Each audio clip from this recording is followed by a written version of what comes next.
Hoy es el último día de octubre. Hemos dedicado este mes de octubre a hablar acerca de la religión y el cristianismo. Hoy es el último día. Por lo tanto, cerramos este capítulo y la idea, el énfasis pastoral, es que de aquí al mes de noviembre, que los ánimos electorales se van a, ¿cómo se dice? Exacerbar. Usted no se exacerbe. Esa es la idea, ¿ok? Que usted ni el moño se le menee, porque usted es del reino de Dios. Nuestro emperador es el Señor Jesucristo, nuestro presidente, nuestro primer ministro, el que nos manda, nos dirige, nos bendice, es Jesucristo nuestro Señor. Y miren, voy a citar aquí a la Andreita que está aquí en el Zoom. Cuando estábamos conversando de la enfermedad de Lier, ella dijo algo tan lindo. Ella dijo: yo no tengo la esperanza en la inmunoterapia, ni en la quimioterapia, ni en los doctores. Yo tengo la esperanza en el Señor Jesucristo. Ahora voy a tomar esa idea, voy a decir: yo no tengo la esperanza en Kass, ni en Boric, ni en Sichel, ni en Proboste, ni en Artés, ni en Enrique, ni me falta uno. Parisi. ¿No me faltó ninguno? Y eso que ni me conecto, ¿eh? Yo tengo la esperanza en mi Señor Jesucristo, Rey de Reyes y Señor de Señores. Bueno, entonces eso tiene que quedar impregnado en nuestro corazón, porque no en vano, por 5 domingos, este es el 5º domingo, estuvimos hablando sobre el mismo tema. Y hoy quiero terminar reflexionando acerca del modelo de los cristianos primitivos. ¿Cómo le hacían ellos? Y voy a comenzar con un ejemplo. En aquellos años, estamos hablando de 2000 años atrás, una de las causas más importantes para la iglesia primitiva, una de las cosas que ellos se preocupaban mucho, era el infanticidio. ¿Qué es lo que era el infanticidio? Bueno, aquí se los voy a explicar. Voy a leerle un trocito de un libro del autor John Ortberg. En el mundo antiguo, los niños no deseados eran abandonados para morir. A esta práctica se le llamaba exposición, porque se les exponía al aire libre, al frío, a la nieve. De chico, ¿no? Me acuerdo que hablaban de los niños expósitos. ¿Se acuerdan, no? Los más antiguos. Los niños expósitos, o un hogar de niños expósitos aquí en Chile. ¿Qué significaba? Eran niños que eran sacados de la familia y eran expuestos a la buena de Dios, huérfanos. El jefe de la familia en el Imperio Romano tenía el derecho legal de decidir por la vida o la muerte de otros miembros de la familia. Esta decisión se hacía durante los primeros 8 días de vida. La primera semana de vida, el papá, no la mamá, ni los tíos, ni los abuelos, el papá pensaba: bueno, ¿me voy a quedar con este niño o no? O con esta niña, ¿me gusta o no me gusta? Durante una semana él podía decidir. Plutarco escribió que hasta ese momento el niño era considerado una mera planta en vez de un ser humano. Estamos hablando de la cultura del Imperio Romano.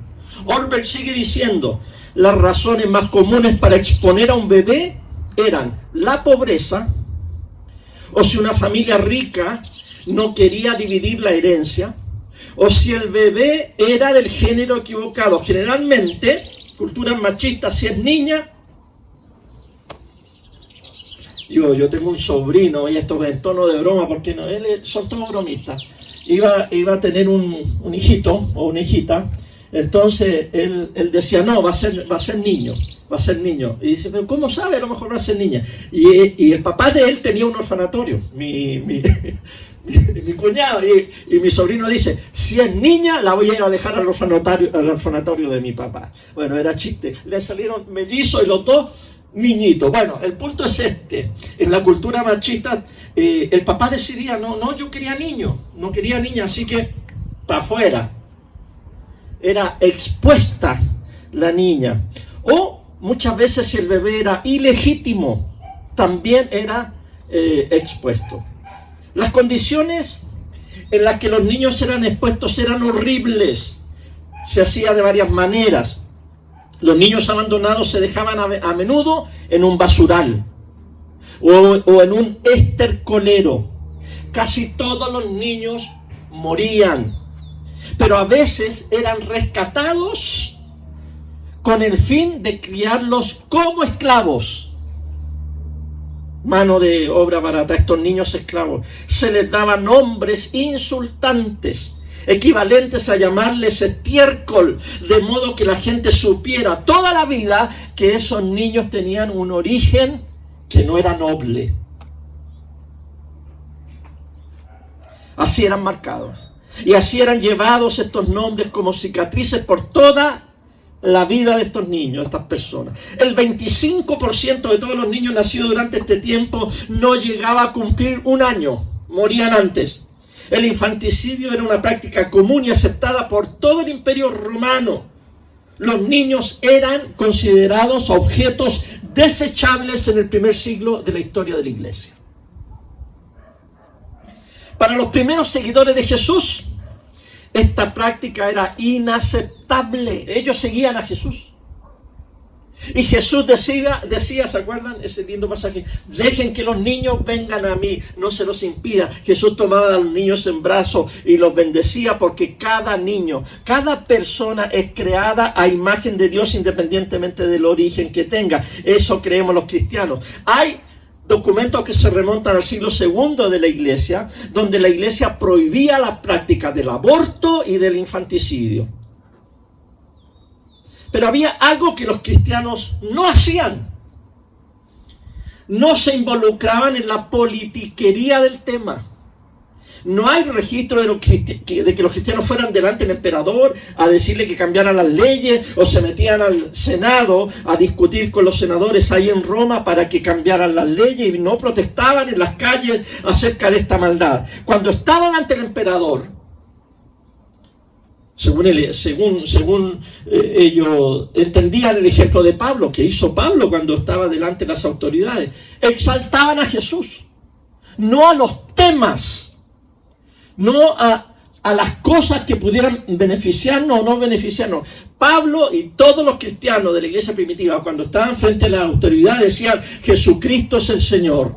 Yo sigo a Jesucristo, yo soy fiel a Jesucristo, y exaltaban a Jesús y a la resurrección de Jesús. A pesar de que creían que esto era un problema. Claro que era un problema. A pesar de que enseñaban sobre esto en las iglesias, y claro que enseñaban contra el aborto y el infanticidio en sus iglesias, no mezclaban la exaltación de Jesús con un problema determinado en la sociedad. Esto fue lo que hicieron. Escuchen bien. Los cristianos primitivos eligieron vivir de una manera que les era incómoda para mostrar preocupación por lo que era realmente valeroso o tenía valor para ellos. No entraban en la politiquería, no escribieron cartas al gobierno, no escribieron lo que en ese tiempo se podrían llamar blogs para hablar del tema, no salieron a la calle a protestar, prefirieron poner manos a la obra. Lo que hicieron los cristianos fue enseñar en sus iglesias el valor de los niños. De ahí empezaron. Y Ortberg, el autor dice que algunos líderes como Ambrosio de Milán comenzaron a hablar no solo del cuidado de los niños, sino también de la pobreza. Porque una de las causas de que la gente entregaba a los niños a la calle y los tiraba era porque eran pobres.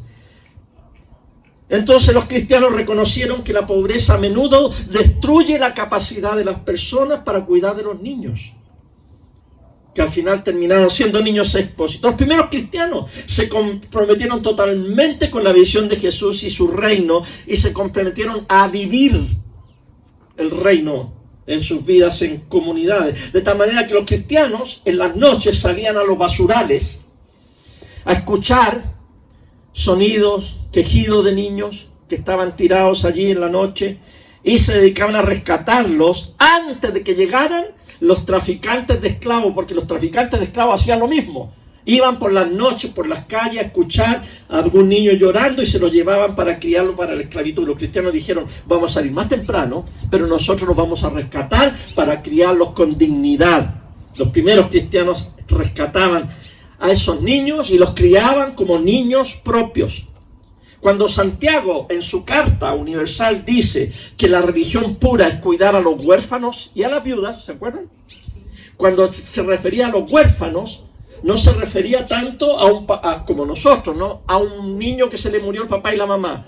Él se refería a estos niños que eran expulsados de sus casas al nacer, y la iglesia empezó a practicar el cariño, el amor y el cuidado para estos niños, y comenzó a recoger dinero, a juntar plata para ayudar a las familias que recogían niños. Esta hermosa comunidad emerge en donde la gente rescata a niños abandonados.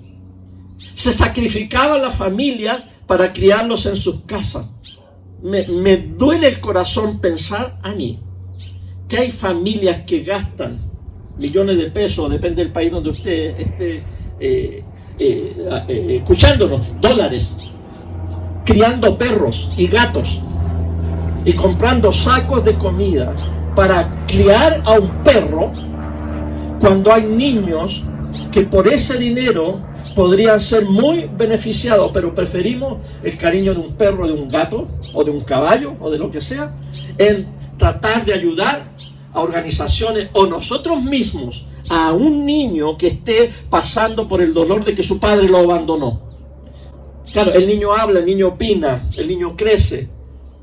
El perro no habla, el perro no opina, el perro solamente mueve la cola y le damos, y el gato, ¿para qué hablar de los gatos, verdad? Entonces nosotros preferimos evitarnos problemas y recibir el cariño de un animal. Los cristianos primitivos prefirieron invertir su tiempo en criar niños abandonados. Y esto no se logra cambiando las leyes o las constituciones. Los cristianos no gastaron su tiempo en cambiar la actitud del gobierno hacia el infanticidio, el aborto, la exposición. A pesar de que para los cristianos era algo aborrecible. El objetivo de los cristianos fue vivir una vida, un estilo de vida del reino de Jesús, al cual estaban llamados. Y eso es mucho más difícil de hacer. Cambiar las leyes es fácil. Protestar es fácil.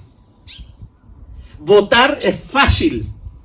Meterse en política es súper fácil. Pero vivir el estilo de vida que Jesús nos demanda, chita que es difícil. Eso sí que es difícil y es desafiante. Pero mis queridos hermanos, algo sucedió en el imperio. Muy pronto comenzaron a fundarse orfanatos. Los padres ya no dejaban a los hijos tirados en la calle o los llevaban al basural, porque los cristianos tenían casas donde decía: tráigannos los niños que van a votar, tráiganlos. Y prefirieron dejarlo en las puertas de los monasterios, en las puertas de las iglesias. Y los cristianos llegaron a ser conocidos como la gente que cuidaba a estos niños no deseados. A finales del siglo IV, un emperador cristiano prohibió la práctica de la exposición de niños en todo el imperio.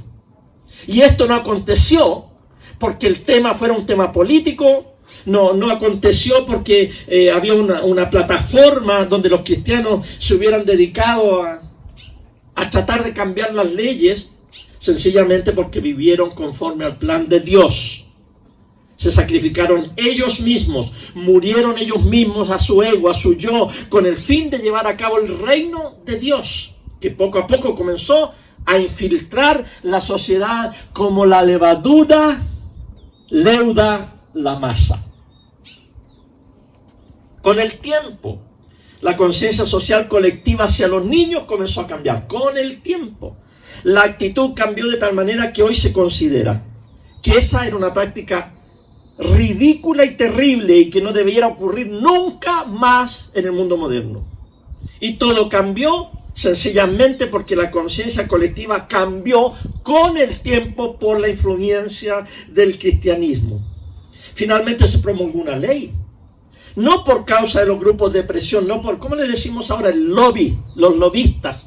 Tampoco fue debido a las protestas, ni porque algunos pastores hubieran enviado a su gente a protestarle al gobierno, no. Esto ocurrió porque poco a poco, con el tiempo, la postura de toda la sociedad hacia los niños cambió por el testimonio del sacrificio con que los cristianos vivían su fe. Así es como crece el reino de Dios, por si usted no se había dado cuenta. A través del servicio, a través del sacrificio, a través de la muerte del yo, del egoísmo propio. Y esto sucede lentamente. Pasaron cientos de años antes que se aprobaran las leyes. No fue algo rápido, porque ese no era el objetivo de los cristianos. ¿Se recuerdan que la semana pasada les hablé de esta ley, o hace 2 semanas, de la ley seca en Estados Unidos? Es rápido, uno consigue mayoría en el Congreso y en un par de meses pone una ley y usted puede hacer lo que quiera. Puede poner en la ley que no se, o en la Constitución, porque esta fue una enmienda constitucional, no se permite el alcohol, ni la venta, ni el consumo de alcohol en toda la frontera de los Estados Unidos de Norteamérica. Y listo, y se acabó la borrachera y el vicio, y llegó el cielo a la tierra. ¿Pasó eso? No, porque el fin nuestro no es cambiar las leyes no cambian a los seres humanos. El que cambia al ser humano es el poder del Espíritu Santo, la obra del Espíritu en nuestras vidas. Por eso nosotros no estamos preocupados por la nueva Constitución. Nosotros no estamos preocupados por si hay mayoría o minoría, o quién sale o quién no sale en el Congreso, en la Cámara. No nos interesa lo más mínimo, por lo menos a mí, y creo que a los que tienen mi sentir también. Ahora, si a usted le interesa, se lo voy a decir francamente, usted no tiene mi sentir. Y yo creo que yo tengo el sentir del Espíritu Santo. Estoy como el apóstol Pablo, ya así todo cachetón. Esa es la idea, hermano. Aferrémonos de esta convicción. No es una opinión, es una convicción de que las cosas no cambian porque cambian las leyes, los presidentes, los sistemas. No, las cosas cambian porque Jesucristo tiene el poder de cambiarnos a través de su Espíritu Santo en nuestros corazones. Cuando los primeros cristianos se presentaban ante el emperador, los reyes, los funcionarios de gobierno, ellos pusieron en alto a Jesús. No ensalzaron temas particulares. Y los cristianos, ahora, no quiere decir que no seamos políticos. Somos políticos, pero en otro sentido. En un sentido mucho más elevado, porque fíjense, les voy a dar un ejemplo. ¿Qué es lo que hacían los cristianos primitivos? Habían títulos en el Imperio Romano que eran reservados solo para el emperador. De partida el término señor, que se dice Kyrios, era el nombre del César. Kyrios Caesar. Caesar, el nombre del César, el señor César. Y solamente él podía tener ese título con mayúscula. Ahora, los dueños de casa, los paterfamilias, ¿ya? Los que tenían propiedades, que tenían familias, sobrinos, tías solteronas, esclavos viviendo con él, ese era un Kyrios, pero era un señor con minúscula. El Kyrios pequeñito, pero el Kyrios grande era el César. Eso era político. ¿Qué es lo que hacen los cristianos? Ellos dicen, el César es el emperador, pero Jesucristo es el Kyrios, Jesucristo es el Señor. Le quitaron el nombre que era solamente para el emperador y se lo pusieron exclusivamente al Señor Jesucristo.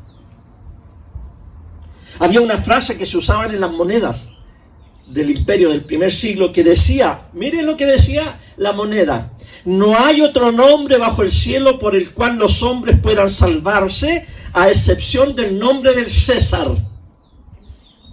Usted que sabe un poquito de Biblia, usted dice, a ver, espérense un momentito, eso no está en las monedas, sí está en las monedas, pero es que yo lo he leído en otra parte. ¿Dónde lo leyó usted?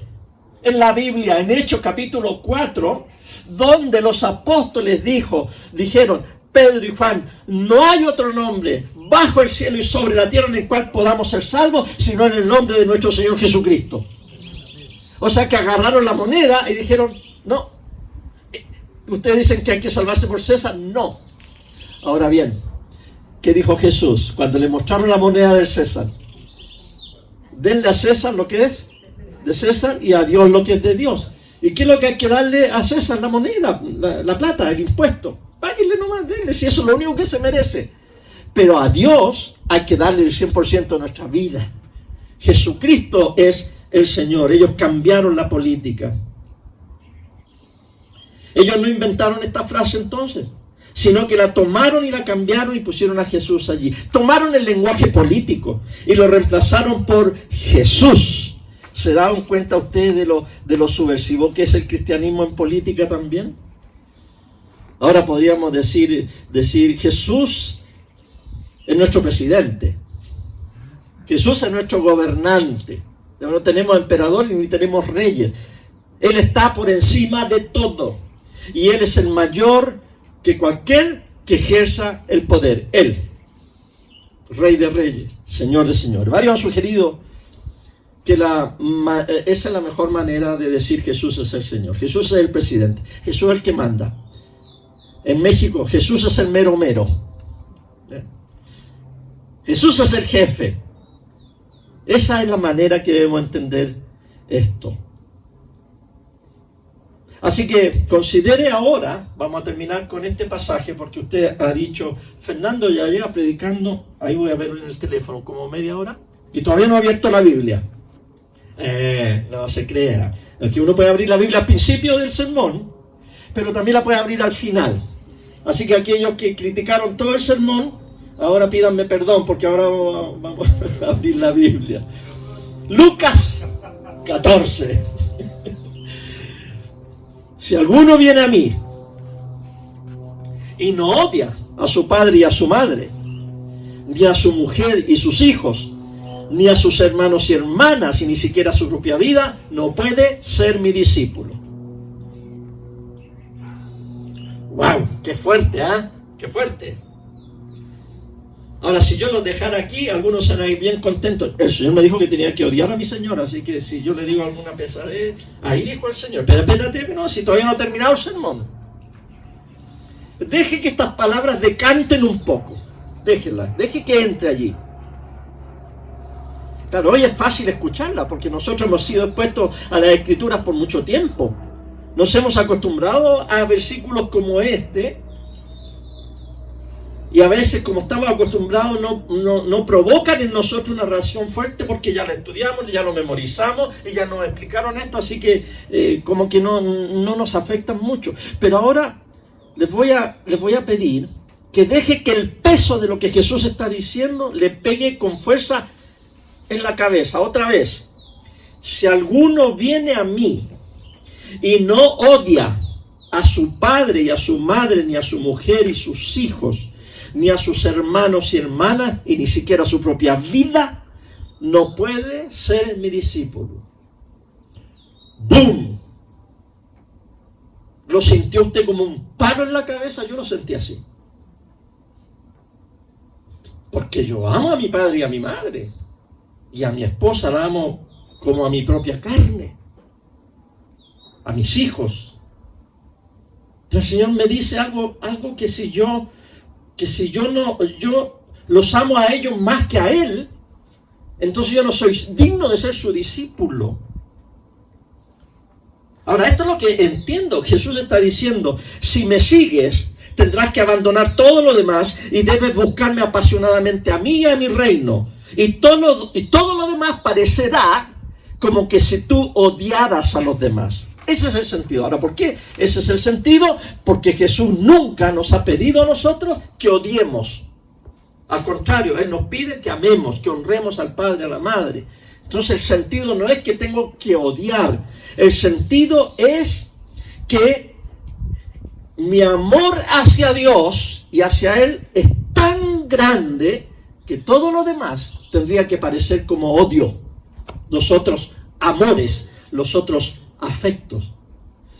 Él nos está diciendo aquí, síganme con tal pasión y abandono, que todo lo demás va a parecer como que si lo odiaran. Hay que amar mejor entendido, ¿verdad? Ahora bien, si esto es cierto en cuanto a las relaciones más cercanas, ¿no sería razonable que también fuera cierto con relaciones más lejanas? ¿No podría referirse, por ejemplo, a los vecinos o al trabajo? Jesús podría estar diciendo, si alguien me sigue y no aborrece a su propio puesto de trabajo, no puede ser mi discípulo. Algunos de ustedes no tendrían ningún problema en odiar el trabajo, ¿verdad? Es fácil decir, voy a odiar el trabajo. Cambiémosle entonces, cambiémosle. ¿Qué tal si dijéramos, si algún conservador derechista viene a mí y no odia a los conservadores, o si alguno de izquierda política viene en pos de mí y no odia a los de la izquierda, no puede ser mi discípulo? Ah, chupalla, dice uno, ¿verdad? Chanfles. Ya se puso un poquito difícil el sermón. Pero tendría mucho sentido si el Señor te está diciendo que si no odias a tu padre y a tu madre y a tu esposa para seguirlo a Él, con mayor razón, si tú tienes una tendencia política y no desechas esa tendencia política y no la odias, la puedes querer, la puedes amar, pero el primer lugar es del Señor.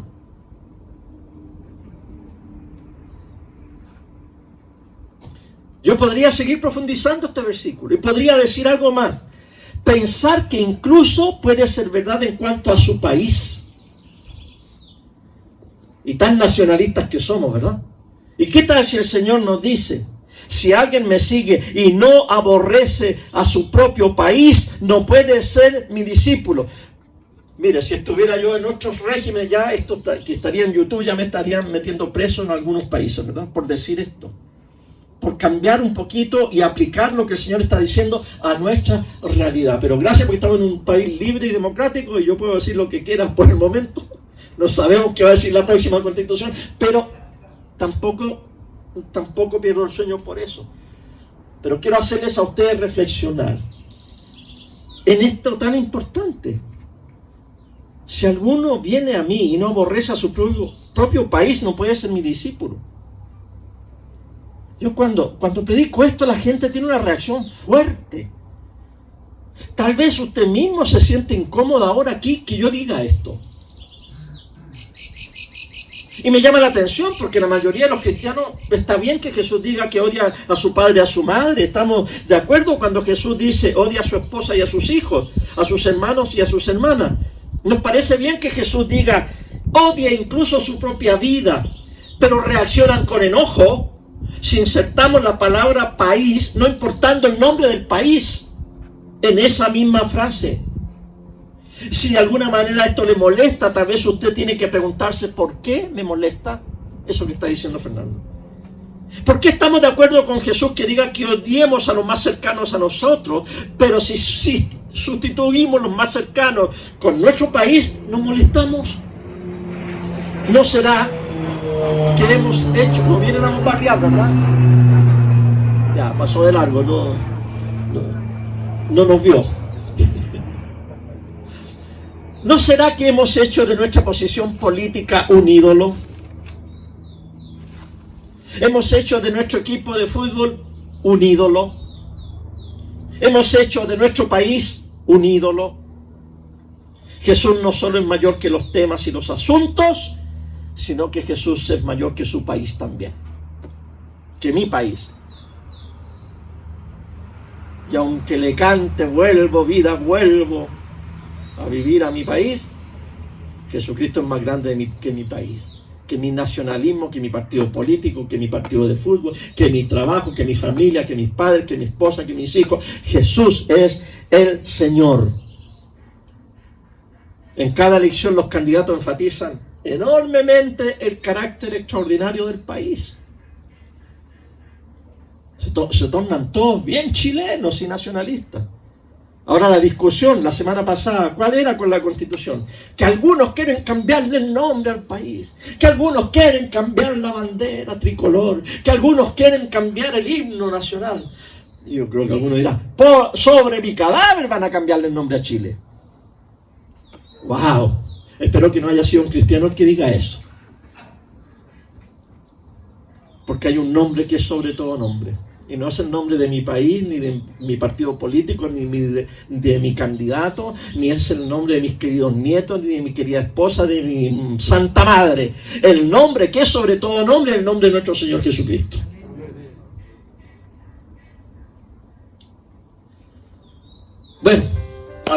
Gracias, Señor. Gracias por habernos permitido, Señor, estos 5 sermones. Y lo que hemos hecho, Padre, glorificar tu nombre, es exaltar tu nombre, el nombre de tu amado Hijo Jesús, el cual siendo Dios no estimó el ser igual a Dios como cosa que aferrarse, sino que se despojó a sí mismo haciéndose obediente y tomando forma de siervo fue a la muerte y muerte de cruz, por lo cual Dios lo exaltó hasta lo sumo y le dio un nombre que es sobre todo nombre, para que al nombre de Jesús se doble toda rodilla de los que están en el cielo, en la tierra y debajo de la tierra, y todos confiesen que Jesucristo es el Señor, para gloria de Dios Padre. Póngase de pie ahora, hermano, y confiese que Jesús es el Señor, y alábele, porque ahora vamos a cantarle al Señor, le vamos a alabar, dándole gracias porque hemos podido orar los unos por los otros, porque hemos podido escuchar su palabra, porque ahora le vamos a adorar en canciones, en alabanza, y luego vamos a tomar la comunión y nos vamos a ir a vivir como verdaderos hijos e hijas del Rey de Reyes y del Señor de Señores. Amén.